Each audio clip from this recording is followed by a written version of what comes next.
इंद्र के द्वारा बादलों के, मेघों के आदेश दिए जाने पर 7 दिनों तक घनघोर बारिश हुई। भगवान ने गोवर्धन पर्वत को अपने एक हाथों पर धारण करके समस्त ब्रजवासियों की, गाय बछड़ों की रक्षा की और उस गोवर्धन पर्वत पर अपना रूप धारण करके अपनी पूजा करवाई। इंद्र की पूजा की प्रथा समाप्त हो गई और नारायण की पूजा की परंपरा आरंभ हो गई। जब ग्वालवाल त्राहिमाम कर रहे थे कि अब हम लोगों की रक्षा कौन करेगा, भगवान के समक्ष सभी उपस्थित हुए। सभी ने मिलकर प्रार्थना की। कारण उनकी ढेर सारी लीलाओं को इन ब्रजवासियों ने देखा था, उन्हें पूर्णतः विश्वास था। सब बालक कृष्ण को साक्षात भगवान ही मानते थे, उनके द्वारा जितनी लीलाएं की गई। और जैसे ही सभी बालक कृष्ण के समक्ष पहुंचते हैं, बालक कृष्ण खेल खेल में, कुछ विशेष परेशानी नहीं उठानी पड़ती, खेल खेल में उस गोवर्धन पर्वत को अपने हाथों पर उठा लेते हैं और सबकी रक्षा करते हैं। जब इंद्र को एहसास हो जाता है कि भगवान मेरे घमंड को चकनाचूर कर दिया, इंद्र उपस्थित होता है और भगवान की स्तुति करता है और स्तुति करने के पश्चात भगवान को गोदुग्ध से स्नान करवाता है और गोदुग्ध से स्नान करवाने के फलस्वरूप दुग्ध से उनका स्नान हुआ और उस दिन से भगवान का नाम गोविंद पड़ गया। बोलिए गोविंद भगवान की। तो इस तरह भगवान का नाम इस दिन से गोविंद के रूप में भी जाना गया।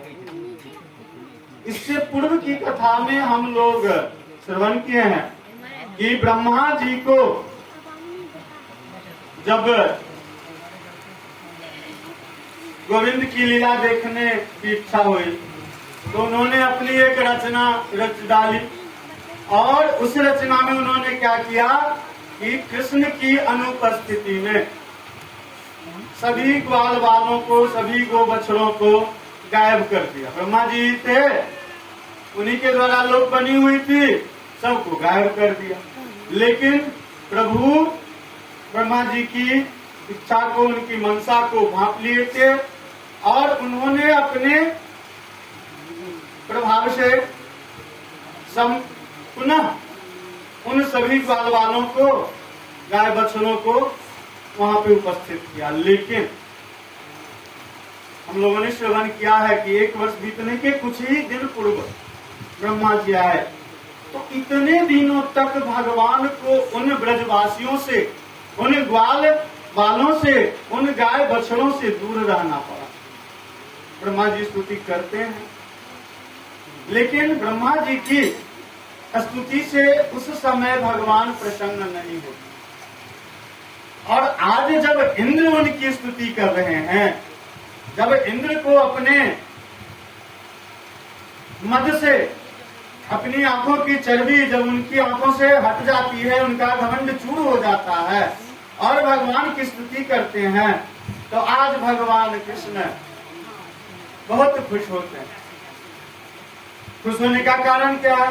कारण यह नहीं है कि उन्होंने इंद्र को पराजित कर दिया, इंद्र का घमंड चूर हो गया और इंद्र उनके समक्ष नतमस्तक हो गया। नहीं, भगवान तो भक्तवत्सल हैं। आज भगवान के प्रसन्न होने का, भगवान की प्रसन्नता का कारण है कि भगवान इंद्र को मन ही मन धन्यवाद देते हैं कि आज आपकी ही कृपा से, इंद्र की ही कृपा से भगवान को अपने ब्रजवासियों के साथ, उन गाय बछड़ों के साथ, बाल गोपालों के साथ एक दो दिन नहीं, 7 दिनों तक सभी के साथ रहने का अवसर प्राप्त हुआ। तो उस अवसर की प्राप्ति को इंद्र के द्वारा भगवान कृष्ण ने अनुभव किया। उस अनुभूति से अभिभूत होकर के, प्रसन्न होकर के भगवान कृष्ण प्रसन्न हो जाते। इस प्रकार भगवान कृष्ण आज से गोविंद के नाम से भी जाने। उनकी एक नई नाम पुनः पड़ गई और इस संदर्भ में गर्गाचार्य जी ने नंद बाबा को बतला ही दिया था कि आपका यह पुत्र अनेकों नामों से जाना जाए। तो क्रमशः नाम बढ़ रहा है। अब चारों तरफ का वातावरण शांत हो गया, सब पुनः अपनी क्रियाकलाप में लग गए। क्योंकि भगवान की लीलाओं का कथा इसमें है, भगवान की लीलाओं का वर्णन करना संभव क्या, सोचने वाली बात भी नहीं, वरन इसमें उल्लेख है हम लोग भगवान की लीला के लिए ही उपस्थित हुए हैं। ढेर सारी लीलाओं ने भगवान, लीलाओं के द्वारा भगवान हमें संदेश देने का कार्य करते हैं। 7 दिनों तक भयंकर बारिश हुई, चारों तरफ पानी आया। उस पानी से मुक्ति कैसे मिली, कथा बहुत लंबी है, केवल मैं आप लोगों को स्मरण करा देता हूँ।